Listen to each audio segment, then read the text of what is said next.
Call me an entitled, lazy, privileged millennial if you want to, but I couldn't stomach working 10 years at corporate. I ascribe to Donald Miller's idea of living a great story that he writes about in his memoir, A Million Miles in 1,000 Years, and my corporate life was too comfortable. I liked my job. I didn't work too hard, but it was boring. I needed to spice up my story with some more conflict. So after only 4.5 years, at the age of 27, instead of early retirement, I pretired. I had zero plans for what I was going to do post-pretirement, but I had great visions. I thought I was going to be some big shot startup CEO who was going to put a dent in the universe. But here I am, 1/3 older than 27, making videos on a YouTube channel that I put more hours into than I have subscribers. So did I fail? Yeah, many times over. But I'm still smiling, aren't I? This is my pretirement story. So when I pretired, I felt kind of like my wife's computer. I don't think she's ever turned it off or shut down a single app or program since the day she bought it. It's just been running, getting overworked, tired, and laggy. So the first thing I needed for my pretirement was to completely shut down. Actually, more than shut down, a full factory reset. So I packed up my whole life into my RAV4, parked that in my friend's garage, and took off traveling with just a backpack and 56 items inside of it. No laptop. And let me tell you, traveling with no plan, no itinerary, no obligations, no deadlines, and plenty of savings, it's freaking awesome. The retirees know what they're doing. I explored the beaches, jungles, and mountains of South America, hopped from one friend's house to another in Europe, and then returned back home to Vancouver, Canada, where I spent my first carefree summer since I was in high school. 6 months later, I felt good as new, so I settled into Vancouver for stage 2 of my pretirement. Upgrading. The first thing I realized was that I had made the costliest mistake of my life. Because I was so busy during my corporate career, I never got around to investing all the money that I was saving. So that whole time, my nest egg was collecting dust and being nibbled away by inflation.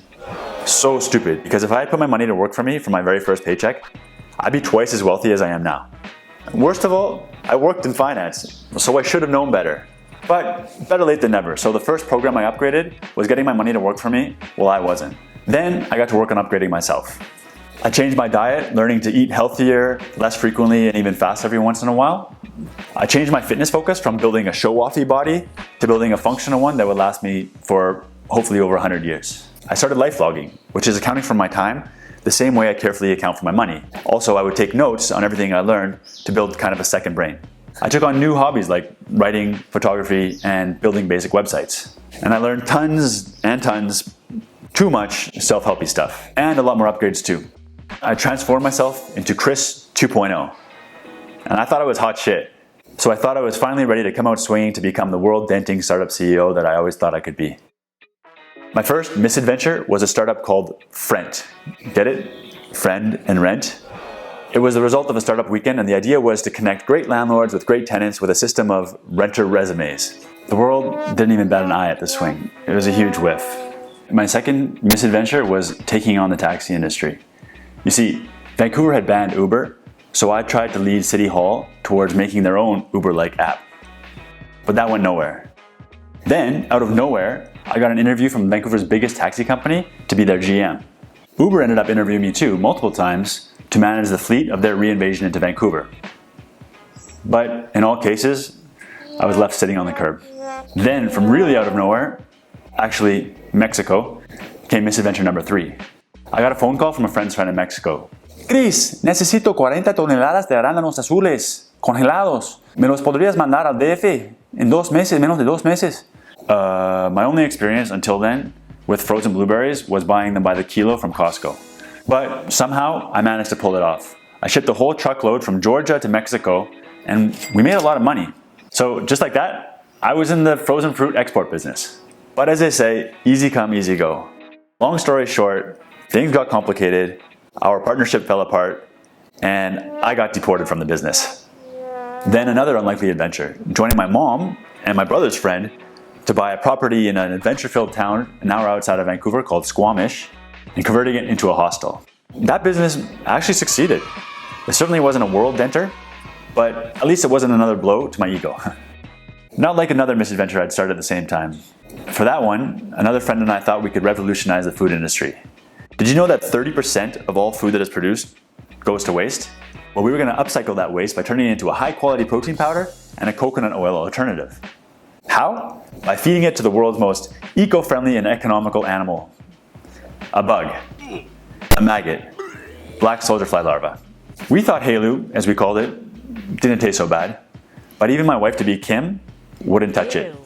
And government regulators wouldn't let us put it on the shelves. So it was another failure. But I learned a lot from these misadventures. One big lesson, I don't think I have what it takes to be a world-ending CEO. So I sold my shares of the hostel in Canada and took off with Kim to Medellin, Colombia. Back to South America, where my pretirement tour began. Back to square one. Lucky for me, my money was a much more productive worker than I was. So even when I was failing from one misadventure to another, my savings had more than doubled. So in Medellin, I was in no rush to sell Chinese-made trinkets on Amazon or teach English online like most of the other gringo digital nomads there. I could enjoy and explore Colombia with Kim. And we stumbled into a lot of amazing things that no travel blog or travel guide mentioned, but that I thought was worth sharing. And one thing I gained from my failed misadventures was an ability to build basic websites and an aptitude for writing. So Kim and I started a blog, The Unconventional Route, and we stumbled into some success. Unlike with my failed misadventures, people actually paid attention to this one. We started to get traffic and traction, and it grew and grew. Pretty soon, we were making money from the blog. Not enough to make us rich, but it was enriching. Within a year and a half, it was covering our minimal expenses. And I still had my pretirement savings working for me.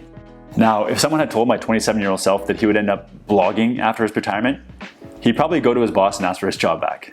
But obviously that's not what I think anymore. So I guess I've changed. Since then, the unconventional route has changed too. It's had its ups and downs. Traffic peaked at nearly 300,000 page views a month, but then Google cut it in half. Kim left to work on her own blog about making dinner parties cool again, Feed My Friends, and I expanded the scope of the unconventional route from off the beaten path travel to off the beaten path living. But progress there has been tough going.